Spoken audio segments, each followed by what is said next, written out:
everyone, my name is Jira Chandra Bungkias and I am a student from OUM Johor Bahru. My metric number is 9708201257200001.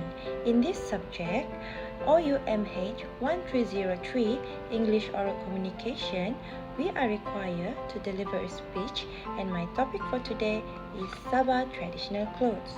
Do you know there's a lot of traditional clothes in Sabah? There is more than 30 ethnicity and its own traditional clothes. For example, the clothes that I'm wearing now is from the Kadazan Dusun ethnicity. The black color from this blouse represents the several types of plants and it's called pangkat. The gold lace on these traditional clothes represent the color of padi that brings wealth. These traditional clothes can be worn at any special events, but usually you will see them during the harvest festival. There is more traditional clothes that I would like to tell you in my presentation. Without further ado, let us begin. Now, let us go to my first slide, that is introduction. Do you know there is more than 23 ethnic groups in Sabah? Each is rich in culture and tradition.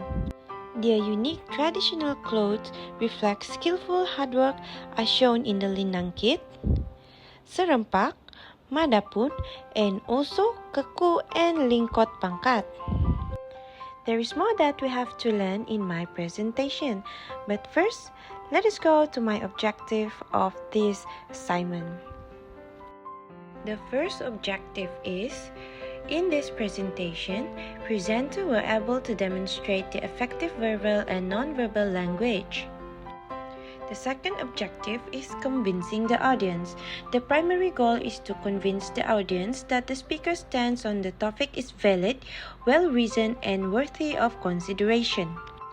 The third objective is motivating action. Persuasive speeches often include a call to action, urging the audience to do something specific based on the speaker's argument. And the last objective is inspiring change.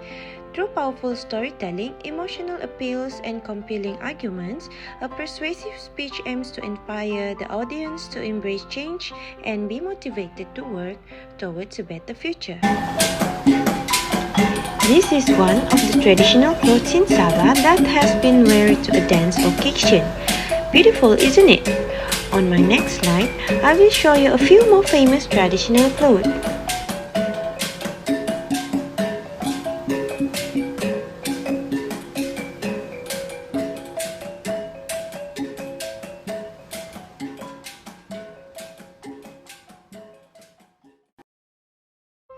This is abaya karanaan Liwan.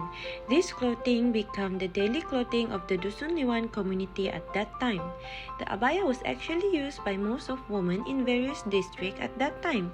Consists of sinunginan, pinadang, gulung singsing, and also botongkat. This is pinongkolo murut. They are divided into several ethnic sub-tribes of Muda Murut people. However, most of the peoples are in the interior of Southwest Sabah, East Malaysia, especially in Keningau, Tenom, and Nabawan district. And the clothes consist of sulapai, pipirot, holong, pinongkolo, rarangkol, and sinikot. This is the traditional clothes of Kadazan.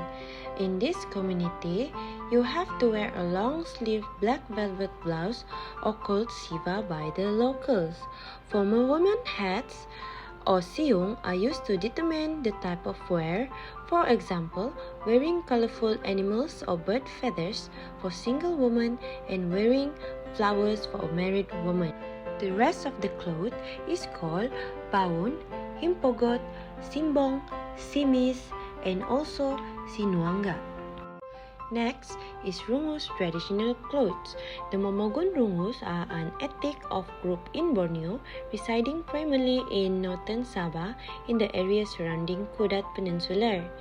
And the traditional clothes consist sulau, tinggot, longkaki, pinakol, and sisinggal.